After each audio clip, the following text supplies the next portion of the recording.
ओडिशार बरपुत्र प्रबाद पुरुष भूमिपुत्र विजयानंद पट्टनायक विजु पट्टनायक उद्देश्य जोभली वक्तव्य भारतीय जनता पार्टी जड़े सांसद रखिंट ताहा कौनसी ओडियांक पई ग्रहणीय नुह।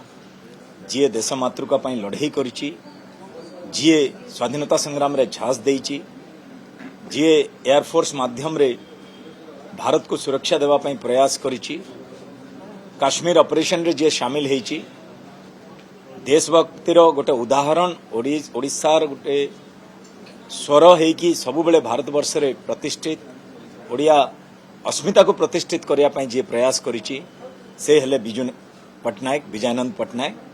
तांको विरुद्ध रे जो भलिया शब्द व्यवहार करिसंती भारतीय जनता पार्टी रो सांसद ताको आमे निंदा करूचु एवं आज पवित्र गृह रे 0R रे चर्चा हेइची कि तांको विरुद्ध रे गोटे निंदा प्रस्ताव पारित हबो।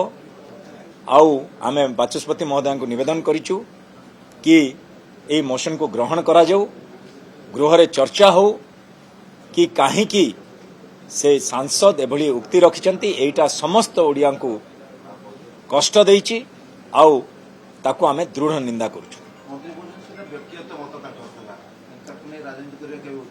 देखंतु आमे काहाकू राजनीति करने उद्देश्य नुह। जी भी आमर पूर्वज माने रही जो माने देश पाई लड़ाई करचंती से माने अब एबे नाहांती, किंतु तांकर देहांत पर तांको विषय रे एभलिया उक्ति रखिबाटा अत्यंत दुर्भाग्यपूर्ण। आमर परंपरा अछि जो मानकर देहांत हे गलानी तांको विषय रे एभलिया चर्चा करा जाय नहीं, किंतु गोटे अत्यंत मिथ्या कथा कही कि गोटे जणे स्वाधीनता संग्रामी को जड़े देशभक्त को एभलिया कथा कहवाटा एटा केबे भी समाज रे ग्रहणीय नुह, ताको आमे निंदा करछु। Exchange your old AC and take home a new power saving AC. Save up to ₹10,000. Patro Electronics, Odisha's largest AC seller.